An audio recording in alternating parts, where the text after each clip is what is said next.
The Baltringer Haufen was prominent among several armed groups of peasants and craftsmen during the German Peasants War of 1524 to 1525. The name, derived from the small Upper Swabian village of Baltringen, which lies approximately 25 kilometers south of Ulm in the district of Biberach, Germany. In the early modern period, the term Haufe denoted a lightly organized military formation, particularly with regard to Landsknecht regiments. Formation of the Baltringer Haufen. According to the account of a nun from nearby Hegbach Abbey, local peasants assembled and conferred in and in at Baltringen for the first time on Christmas Eve 1524. From then on, regular meetings took place, the number of attendants reaching 80 at the beginning of February 1525. Whereas in other regions the peasants met and discussed at markets. In Baltringen this occurred during the Fastnacht season, which aided conspirative gatherings in that peasants were wont to travel from village to village for eating and drinking, giving them the opportunity to discuss matters at hand, drawing participants from the whole region. These meetings eventually became more regular, taking place every Tuesday with the number of attendants gradually swelling to 400, at which point meetings were beginning to be held in open space. The Baltringer Reed, a boggy area just outside the village of Baltringen. On 3 of 4 February 1525 the peasants chose as the representative Ulrich Schmid, a blacksmith from the nearby village of Solmingen, who hesitantly accepted the task. The peasants' demands. Soon the authorities learnt of these meetings, and representatives of the Swabian League, an association of imperial cities, principalities, both ecclesiastic and secular, and knights, contacted the Baltringer Haufen. While the imperial cities advocated negotiations and mediation, the princes pleaded for a strategy of violence. The Imperial League chose as the representatives Johann von Koenigsegg, Wilhelm von Koringen and the mayor of Ulm, Ulrich Neidhardt, who met the peasants in the Baltringer Reed on the 9th of February 1525, asking them to write down their complaints. 1 week later, on the 16th of February 1525, in the presence of between 10,000 and 15,000 peasants, a list of complaints was delivered in written form to the representatives of the Swabian League. More than 300 written complaints, one for each village. The main complaint made by the Baltringen peasants was the fact that they were serfs. They also requested the reduction of rents and annual duties in kind, as well as the abolition of death duty. Furthermore, they asked not to be burdened with sockage any longer and to be allowed to utilize timber from the forests. They also opposed the little tithe but were prepared to pay great tithe in order to provide for the upkeep of the respective local priest. Following the reply by the Swabian League, delivered on the 27th of February 1525, Ulrich Schmid justified the peasants' demands by referring to the divine law, the concept of which, as opposed to the traditional law, meaning the traditional legal norms, offered a completely new perspective in the legal relationship between lord and peasant. The political order had to be compared with the divine will as manifested in the Bible. By doing so, the peasant challenged the whole concept of traditional law. Ulrich Schmid, the representative of the Baltringer Haufen, rejected the traditional legal process through the imperial chamber court to solve the complaints of the peasants. Theologians had to decide as to whether the peasants' demands were justified. Ulrich Schmid proposed that a group of men, learned and steeped in Christian law, should decide what constitutes this divine law. The representatives of the Swabian League concurred and announced that they would also pray to God in order to ensure that these learned men would be chosen. Ulrich Schmid hoped that regarding this issue he would be helped in Memmingen, where he managed to recruit Sebastian Lotze, a journeyman furrier, to take on the role of clerk to the Baltringer Haufen. On the 28th of February 1525, the Baltringer Haufen officially declared its formation to the imperial city of Engen in a missive composed by Lotze. The wording of this missive seems to imply that there may already have been contacts between Lotze, who resided in Memmingen and had been active as clerk to the Memminger peasants, and Schmid well before the end of February 1525. Formation of the Christian Alliance. On the initiative of Lotze and Schmid, representatives of three peasants' armies, the Baltringer Haufen, the Allgäu Haufen and the Seehaufen, both of which had formed shortly after the Baltringer Haufen, met in Memmingen, where they decided to merge, and on the 6th of March 1525, formed the Christian Association. In a letter they informed the Swabian League of the association's formation and declared their intention not to use violence, while asking the League to refrain also from violence, based on the demands by the Baltringer Haufen and with the probable participation of the Memmingen preacher Christoph Schappeler. The association worked out the most famous document of the German Peasants' War, the 12 Articles, in which the idea of divine law was combined with the peasants' demands. On the 7th of March 1525, Sebastian Lotze, the Baltringer's clerk, also penned the federal ordinance, the Christian Association's draft constitution. On 15 and the 16th of March 1525, during further deliberation of the assembled peasants at Memmingen, a list of persons who were supposed to evaluate and examine the peasants' wishes, demands and aims, and were to ascertain what actually constitutes divine law, was published. It contains 14 names, amongst which were well-known reformers such as Martin Luther, Philip Melanchthon and Huldrych Zwingli, as well as Archduke Ferdinand of Austria and Frederick of Saxony. The Swabian League rejected the list. It seems that this list was the main bone of contention in the negotiations between the representatives of the Swabian League and the peasants. A second, amended list was published on the 20th of March 1525 and presented to the Swabian League in Ulm on the 24th of March 1525. The names on this list were supposed to be less contentious, comprising persons of more local and regional importance.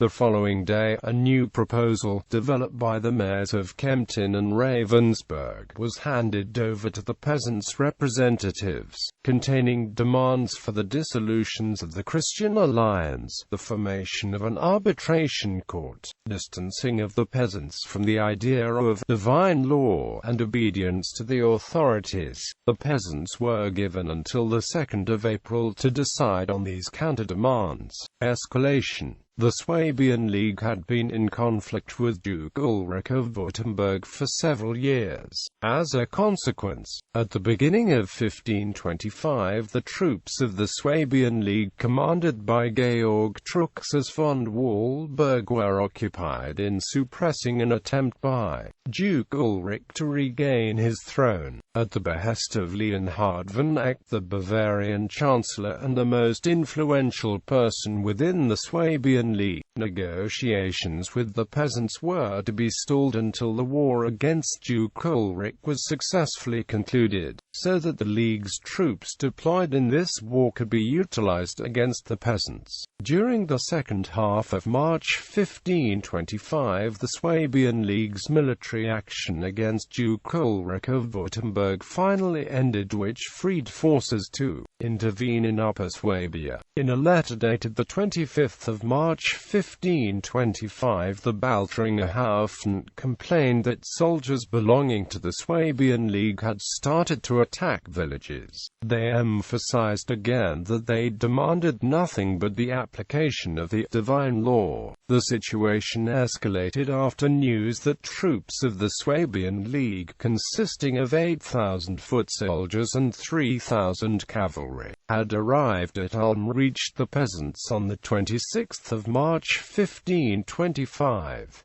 The same day the peasants looted Schemmerberg Castle, which was in the possession of the Salem Abbey. The following day, as a reaction to the slaying by troops of the Swabian League of a landlord from Griesingen returning from Memmingen, 8,000 enraged peasants stormed and looted, amongst others, Hegbach Abbey, Lorfheim Castle, and Sulmertingen Castle and Axtetten Castle. The latter two were also burned to the ground. The monasteries of Guttensel, Ochsenhausen, Wiblingen and Marchal were forced to support the Baltringer Haufen by provisioning the peasants with goods. At the same time, intense diplomatic activities by the Upper Swabian cities were instigated in order to prevent a military confrontation between the peasants and the Swabian League by appealing to both parties to refrain from violence.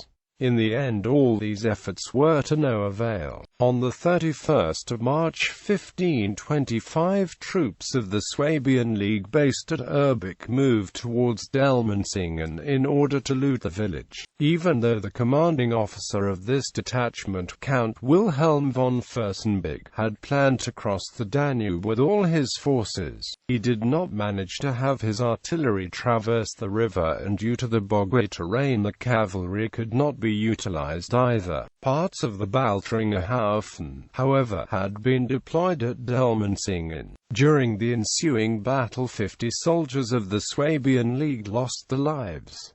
Consequently, the attacking troops retreated over the river Danube. Further skirmishes took place near Axtetten Oberstadion in Zweifelten, during which several villages, after having been looted, were set ablaze by troops of the Swabian League. Following these first unsuccessful attempts to subdue the Baltringer Haufen, Georg Truxas von Wallberg then turned to face the challenge of the seemingly more threatening peasant army that had formed near Leifheim. During the ensuing battle, the Leifheimer Haufen was utterly defeated on the 4th of April 1525. Their leaders, Hans Jacob Wehe and 7 others, were executed by being beheaded the next day. On the 10th of April 1525, the Swabian League's army under the command of Georg Truxas von Wallberg departed Leifheim in order to return to Upper Swabia. The next day the army encountered a band of peasants near Lorfheim who decided to make a stand on the hill where the local church stood. During the ensuing battle, the army of the Swabian League killed 150 farmers, scattering the survivors into the surrounding forests. This enabled Georg Truxas von Wallberg to proceed to Baltringen, where he arrived on the 12th of April 1525, accompanied by a force of 400 men. The remaining forces of the Baltringer Haufen between Biberach and Ulm capitulated unconditionally. In spite of orders by the Swabian League, the village of Baltringen was not burned to the ground. Aftermath. Some units of the Baltringer Haufen, however, took part in the Battle of Leifheim on the 4th of April 1525, whereas others had joined forces with the Seehaufen and the Allgäu Haufen and were part of the forces confronted by Georg Truxas von Wallberg. In mid-April 1525 near Weingarten, the army of the Swabian League was clearly outnumbered by the peasants. Georg Truxas von Wallberg did not dare to attack the Haufen and chose instead to negotiate. This led to the Treaty of Weingarten, a treaty between the Swabian League and the Seehaufen and the Allgäu Haufen on the 17th of April 1525. The Swabian League, however, refused the subsequent application of the treaty's terms to the Baltringer Haufen. After the military defeat, the peasants had to renew their oath of allegiance, followed by a wave of claims for compensation. The peasants from Baltringen were punished particularly severe, even though the village was not put to the tortures ordered by the Swabian League. They had to pay double the punitive damages other villages had to pay. Generally, villages villages that were thought to have been involved with the sympathetic to the Baltringer Haufen were ordered to pay fines. In Biberach, for example, the Spittal, a charitable institution and at the same time a large landowner in Upper Swabian, imposed fines on 684 of its approximately 2,400 subjects in 38 villages. The leaders of the Baltringer Haufen, Ulrich Schmid, Sebastian Lotzer and Christoph Schappeler, managed to save their lives by escaping to Switzerland. The immediate retribution of the Swabian League consisted of the execution of those leading figures of the uprising it managed to apprehend. Since most of the prominent figures of the Baltringer Haufen had eluded capture, the Swabian League resorted to executing a number of peasants as a deterrent. Yet, even 6 months later, in September 1525, Hans Burkhard von Ellerbach, the Lord of Lorfheim, had 14 peasants arrested, 2 of which were executed by decapitation. Assessment. The Baltringer Haufen had a major influence on the German Peasants' War in Upper Swabia and beyond, even though it was not successful in persuading the other Haufen to follow its demand of non-violence and its invocation of the divine law. Its leaders nevertheless suggested the merging of the 3 dominant peasant armies in the region to form the Christian Alliance. The influence and contribution of the Baltringer Haufen is clearly visible in the 12 Articles and the Federal Ordinance, both of which became the most important manifestos of the German Peasants' War. The insurrection failed because the Baltringer Haufen supported a policy of non-violence until the arrival of the troops of the Swabian League and was therefore unprepared for a military conflict. Even though many of the peasants had some military experience and the Baltringer Haufen had artillery at its disposal, they lacked cavalry. What turned out to be even more important, however, was the lack of military and political leaders who were able to survey and assess the situation as a whole and combine the multitude of local complaints into an effective challenge. The Swabian League had to reckon with differences in opinion between the 3 Haufen with regards to the federal ordinance meant that the Allgäu Haufen and the Seehaufen did not come to the aid of the Baltringer Haufen once the Swabian League moved its troops against it. The Swabian League was well aware of this disunity. None of the various Haufen seem to have been generally prepared to operate outside their own region, or come to the assistance of other Haufen under attack, which facilitated the suppression of the insurrection by the troops of the Swabian League. Yet, the peasants' uprising left its marks on Upper Swabia. Following the Treaty of Weingarten, a series of contracts between peasants and the lords was concluded, with the result that the situation of the peasants slowly began to change for the better, economically as well as legally. In particular, the living conditions of the serfs began to improve. Serfdom was gradually to be phased out over the next centuries. The Baltringer Haufen remembered. In the basement of Baltringen's town hall 2 rooms are dedicated to the commemoration of the Baltringer Haufen. The museum, called Place of Remembrance for the Baltringer Haufen Peasants' War in Upper Swabia, evolved out of a former single-room museum, called the Peasants' War Parlour, founded in 1984, following a resolution by the local council, and designed by Franz Liesch.